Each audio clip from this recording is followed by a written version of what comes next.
Bienvenue les amis sur cette vidéo où je vais vous donner les 9 clés, les 9 conseils qui sont pour moi les plus importants si vous pratiquez un art martial pour améliorer vos capacités et puis surtout prendre plaisir à la pratique de votre art. Je me présente rapidement, je pratique le taekwondo depuis 1999, j'ai eu ma première ceinture noire de taekwondo ITF en 2003 et à ce jour j'ai plus de 200 élèves répartis sur Genève et la Haute-Savoie dans des clubs de taekwondo ITF, Juche Taekwondo pour la France et taekwondo ITF pour la Suisse. J'ai pratiqué à peu près 4 à 5 ans de karaté, une année de Vovinam Viet Vo Dao et je me suis essayé au kendo et ainsi un petit peu à l'aïkido. Je suis passionné d'arts martiaux et les conseils que je vais vous donner vont être autant pour ceux qui pratiquent le taekwondo ITF, c'est-à-dire l'ensemble de mes plus de 200 élèves, ainsi que n'importe qui tombe sur cette vidéo et qui veut pratiquer les arts martiaux de façon saine et surtout de façon productive pour soi-même, car quand on pratique les arts martiaux, on pratique surtout pour se connaître soi-même. Dans ce premier conseil, on va parler de quelque chose qui est très important, c'est la pratique régulière. Il se peut que vous commencez les arts martiaux et que du coup vous avez envie de faire 2, 3, 4, 5, 6 cours par semaine. Je sais que dans mes structures, il est possible de faire jusqu'à 5-6 cours par semaine. Mais voilà, le problème c'est que des fois on commence très vite, on s'enflamme et au final, au bout de 6 mois, 1 an, au lieu de passer de 5 cours par semaine, on passe à 1 cours par semaine, voire plus du tout. Mieux vaut faire un seul cours par semaine, voire 2 cours par semaine, mais de maintenir le rythme. Si vous commencez au mois de septembre et que vous finissez au mois de juin, vous devez faire un cours par semaine, c'est très bien. Si vous pouvez en faire 2, c'est top. Mais par contre, commencer au mois de septembre avec 5 cours par semaine et puis en février ne plus rien faire, ça c'est vraiment contre-productif si vous voulez évoluer. La pratique régulière, il faut compter ça de façon très mathématique. Comme j'explique à mes élèves, si vous pratiquez seulement un cours d'1 heure par semaine, ça fait entre 4 et 5 heures par mois, multiplié par 10 mois pour la saison, si vous ne prenez pas d'autres cours, etc. bien sûr, ça ne fait pas des masses. Mais par contre, si vous faites 2 cours par semaine, vous êtes à 2 heures par semaine, donc vous multipliez par 2 vos chances d'évoluer et d'apprendre, etc., etc., 3 ou 4. Par contre, si vous pratiquez seulement une fois par semaine, le problème c'est que des fois vous allez tomber malade, des fois soit vous ou vos enfants ne vont pas vous permettre d'aller au cours, ou votre situation professionnelle, ou l'école, etc. Ce qui va faire que c'est assez rare qu'on pratique une fois par semaine et qu'on fasse tous les cours de l'année. C'est pour ça que pratiquer 2 à 3 fois par semaine est intéressante, parce que ça va combler le fait, bien sûr, de pouvoir rater des cours, entre guillemets, et de se rattraper. Donc la pratique régulière est la chose la plus importante pour pratiquer un art martial. Ne commencez pas trop fort, à moins que vous ayez une extrême motivation, mais par contre, surtout, soyez régulier. Comme tout sport, mieux vaut faire 1 à 2 séances par semaine sur 1 ou 2 ans, ou 10 ans, plutôt que faire 10 séances par semaine sur simplement 2 semaines. Donc la première clé, le premier conseil, très important, la régularité.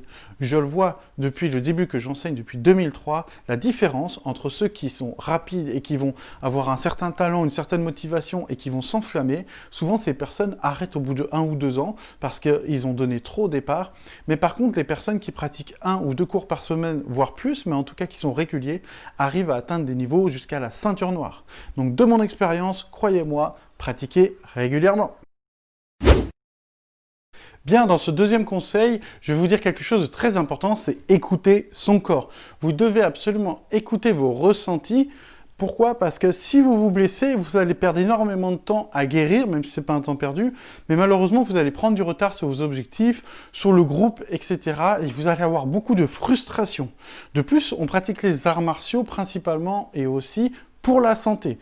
Donc, aller au-delà de ses limites sur un certain cadre, c'est intéressant pour évoluer, mais aller vraiment au-delà de la capacité de résistance de votre corps va vous amener blessures plus ou moins graves et va vous amener surtout une perte de temps. Si vous êtes 2-3 mois sans possibilité de pratique, vous allez aussi peut-être, pour les débutants, perdre votre motivation.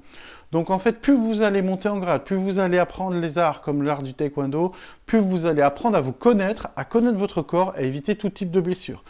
J'ai la grande fierté dans le taekwondo que je pratique de n'avoir quasiment aucun blessé à chaque saison, des petites blessures qui peuvent surtout subvenir, surtout quand les gens vont au ski ou glissent à côté au bord de la piscine ou des choses comme ça. Il est très rare qu'on se blesse dans mes cours, à part peut-être souvent une surcharge de travail où la personne justement n'a pas écouté son corps et elle est un petit peu plus loin et du coup il lui faut 1 ou 2 semaines de repos pour pouvoir être au top et surtout éviter les blessures. Je rappelle que, en tout cas pour l'art du taekwondo ITF, le symbole est une tortue pour la longévité. vérité, nous pratiquons les arts martiaux dans notre vie, pas forcément pour faire la guerre comme à une époque, mais plutôt justement pour nous concentrer sur nous-mêmes, apprendre à nous connaître et être en bonne santé. Alors écoutez votre corps parce qu'il a toujours raison. Dans ce troisième conseil, ce que je vais vous conseiller, quelque chose de très important qu'on oublie souvent dans notre société, c'est la patience. Et oui, on veut tout de suite et il est très facile avec nos smartphones d'avoir tout commandé et on le reçoit chez soi en quelques minutes. On veut parler à quelqu'un, on veut aller quelque part, on a toutes les informations ou tous les objets possibles et inimaginables très rapidement. Malheureusement, ça a une contrepartie, c'est qu'on a l'impression que tout doit être comme ça. Dans les arts martiaux, et dans le taekwondo que j'enseigne, on remarque qu'il faut entre 4, 5 à 6, voire 7 ans pour avoir une première dame. Bien sûr, tout dépend du taux de travail de l'élève. Mais simplement, quelqu'un qui arrive et qui dit « Ok, je veux être ceinture noire en 1 an ou en 2 ans », ça ne va pas le faire. Pourquoi? Parce qu'il faut la patience de franchir chaque marche de l'escalier avant d'atteindre le niveau escompté, qui peut être ceinture noire ou plus, ou être champion d'une compétition ou autre. Il faut prendre patience et continuer à travailler de façon régulière, vous vous souvenez, premier conseil, tout en écoutant votre corps, deuxième conseil, et surtout à prendre de la patience. Des fois, vos progrès vont être incroyables et des fois, vous aurez l'impression de stagner. Dans les arts martiaux, souvent, la première, deuxième, voire troisième année, on a une évolution qui est comme ça, logique, on connaît presque rien et du coup, on apprend plein de choses. Et après, comme tous les sports ou arts martiaux, il y a l'effet plateau, ça veut dire qu'on continue à travailler pareil, voire plus, et on n'a pas la sensation d'évoluer, on a la sensation de faire comme ça. C'est pour ça qu'on appelle ça l'effet plateau ou l'effet escalier, c'est-à-dire on évolue, on stagne, et on évolue, et on stagne, etc. Et là, il faut de la patience. Quand vous êtes sur le plateau et que vous sentez que vous n'évoluez plus, il faut la patience, continuer à travailler, et la patience va vous permettre d'atteindre ce fameux power-up, on va dire, comme dans les mangas, qui va vous permettre d'avancer. Donc les arts martiaux, étant tout dans la vie, n'est pas constant au niveau de l'évolution, mais c'est souvent comme ça, d'accord? Et ce qu'il faut, c'est la patience sur le long terme, et vous pourrez faire des miracles. Si vous écoutez votre corps, si vous pratiquez régulièrement, et si vous avez la patience, rien que déjà avec ces 3 conseils, croyez-moi, vous allez aller loin. Pour ce 4e conseil, je vais vous donner un conseil très important également. Faites confiance à votre professeur. Si vous êtes allé dans une école d'arts martiaux, ce n'est pas par hasard, surtout si vous pratiquez depuis plusieurs années. Votre professeur est là pour vous guider avec bienveillance pour que vous soyez le plus fort possible dans votre art par rapport à vos potentiels et vos capacités. Je pars toujours du principe que le professeur est bienveillant et cherche à enseigner un art qui le passionne et non pas à faire du chiffre ou à se valoriser par rapport aux élèves. Donc je pars toujours du principe que vous avez un bon professeur. Si vous avez un bon professeur, vous allez voir qu'il va vous donner des conseils. Des fois, vous allez être tout à fait d'accord avec ces conseils et des fois, vous n'allez pas forcément comprendre au départ pourquoi il vous dit de faire tel exercice ou de faire telle formation, etc. Mais faites-lui confiance. Votre professeur a fait le même chemin que vous, il l'a fait et avec beaucoup plus d'expérience maintenant peut vous donner les conseils pour éviter que vous reproduisez ses propres erreurs. Un bon professeur, en tout cas c'est comme ça que je vois les choses, est toujours meilleur d'année en année grâce à l'acquisition d'expérience. À ce jour, donc comme je le disais, j'ai plus de 200 élèves, j'enseigne depuis 2003, ce qui me permet d'avoir un vrai retour d'expérience. Et quand je donne un conseil à un élève, je sais que ce conseil est bon pour lui, va lui permettre d'évoluer et d'atteindre son potentiel.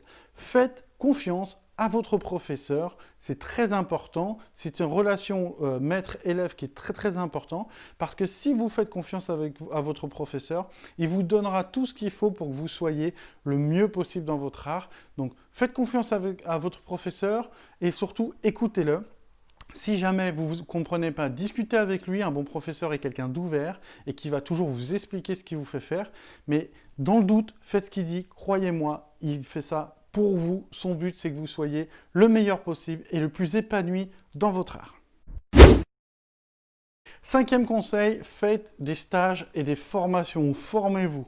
Moi, je sais que dans mes écoles d'arts martiaux, de taekwondo principalement, je donne entre 4 et 5 fois des cours totalement spécifiques où je fais venir un intervenant qui soit champion du monde, qui soit coach international ou qui soit master en taekwondo ou spécialiste de quelque chose dans cet art, ce qui permet à chacun de mes élèves qui pratiquent ce genre de stage d'avoir un espèce de power-up tel les mangas, telle une transformation en Super Saiyan dans Dragon Ball.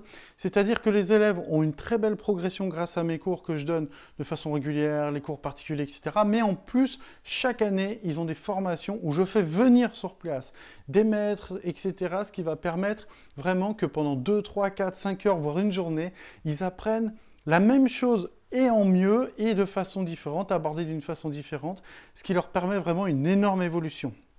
Par expérience, quelqu'un qui pratique de façon régulière, c'est excellent, mais quelqu'un qui pratique de façon régulière en faisant tous les stages que je propose avec les intervenants va avoir une évolution qui va s'accélérer.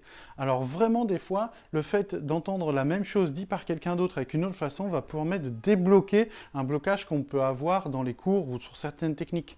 Chaque professeur, chaque maître, chaque coach va amener son expertise spécialisée. Ça, c'est très important. En plus, il va amener sa pédagogie et on ne peut pas tout connaître. Moi, je ne connais pas tout, loin de là. Donc, c'est pour ça que je fais venir des gens qui connaissent souvent plus que moi ou mieux que moi, et ce qui va me permettre de donner aux élèves un enseignement de qualité. Donc, formez-vous, faites des stages, faites des formations. Je suis aussi instructeur de self-défense. Et nombreux de mes élèves, en plus du taekwondo, s'inscrivent à mes stages de self-défense pour aussi avoir un haut niveau de self-défense. Comme ça, quand ils arrivent en examen de taekwondo ou quand ils pratiquent la self-défense dans le taekwondo, eh ben, ils sont à l'aise. Donc c'est très important de vous former, de pratiquer les stages et les formations. Ça va vous permettre d'avoir un petit boost, d'accélérer un peu votre pratique et de comprendre des choses. Je sais que c'est très très important de faire ça. Je le vois par rapport à mon expérience, ça change énormément. Donc formez-vous, participez au stage et aux compétitions.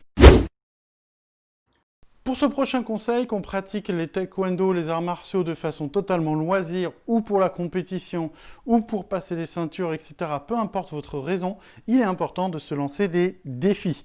Pour évoluer, vous connaissez bien le cercle de la zone de confort. Vous êtes là, il y a le cercle, tant que vous restez dedans, vous êtes confortable, mais vous n'évoluez pas. Pour évoluer, il faut sortir de son cercle de confort. Son cercle de confort va être du coup plus grand et vous aurez plus de compétences. Donc simplement, si par exemple, vous pratiquez le taekwondo et vous n'avez jamais fait de compétition, je vous invite à faire des compétitions, par exemple, que j'organise ou à l'étranger. Bien sûr, vous serez guidé par le professeur de votre club. Pourquoi faire la compétition? Ce qui peut être intéressant, c'est se lancer à un défi, même si vous le faites qu'une fois, mais au moins vous aurez l'expérience de la compétition et vous aurez quelqu'un en face qui veut la même chose que vous, c'est-à-dire apprendre et une victoire, et du coup, ça va être très intéressant.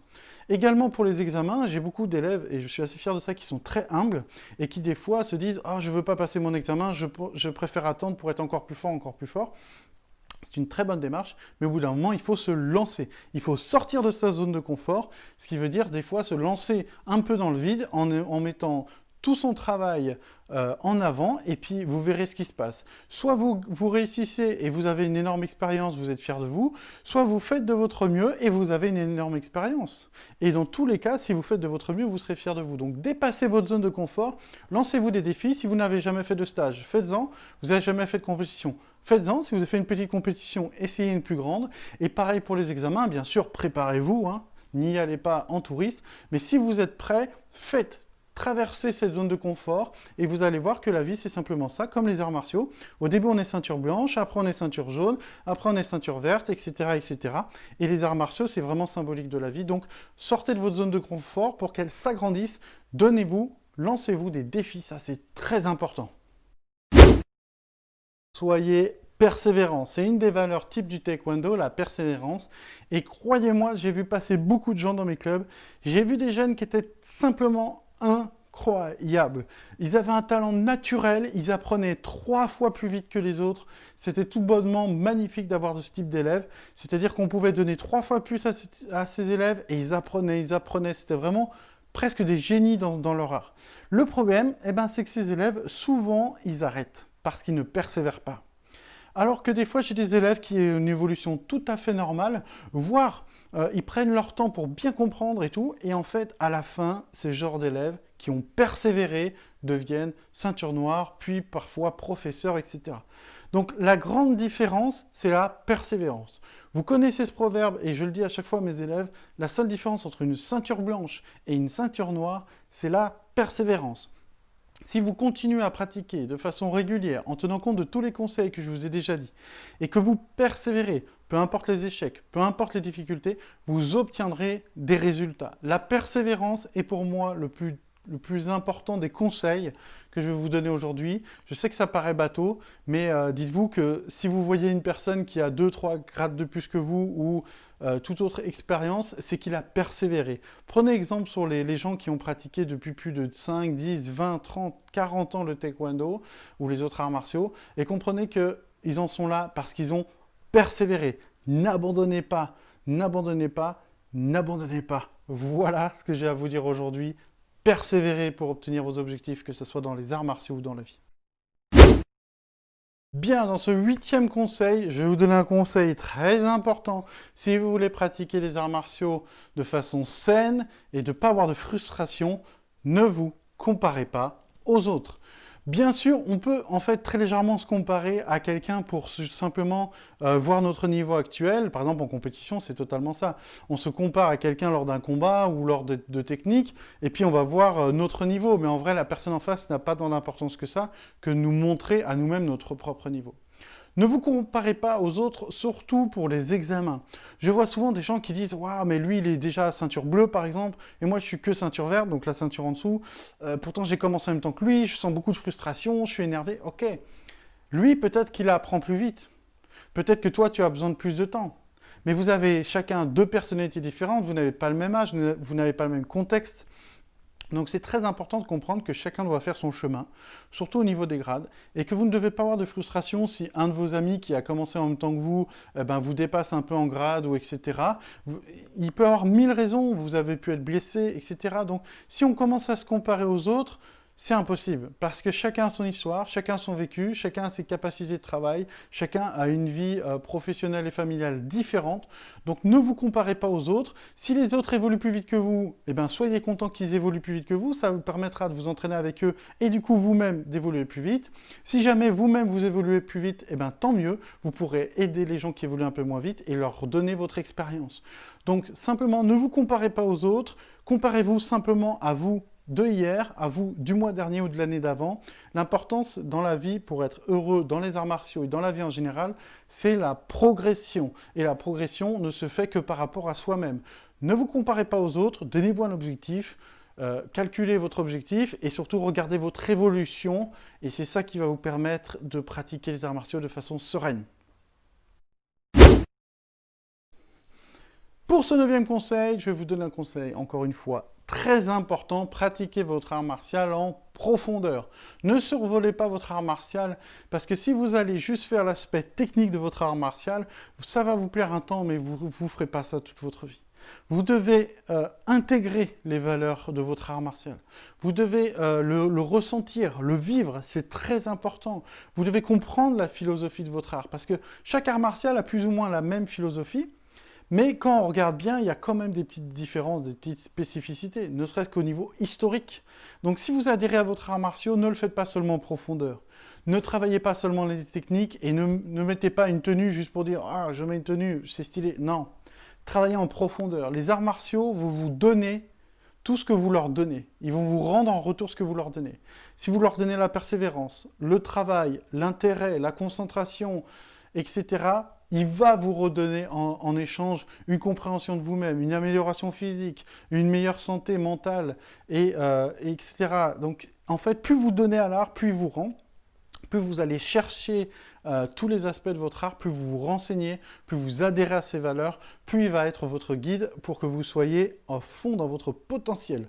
Donc dans ce dernier conseil, très important, travaillez en profondeur. Je sais qu'il est un peu dur quand on débute et que c'est sa première année ou quand on est un jeune enfant de tout comprendre, mais moi, dès 3 ans, je commence à enseigner la théorie. Alors, sous forme de jeu, on est d'accord, bien sûr, il faut être cohérent, mais un enfant qui a 4, 5 ans, 6 ans connaît les valeurs du taekwondo, un minimum d'historique, les règles et tout.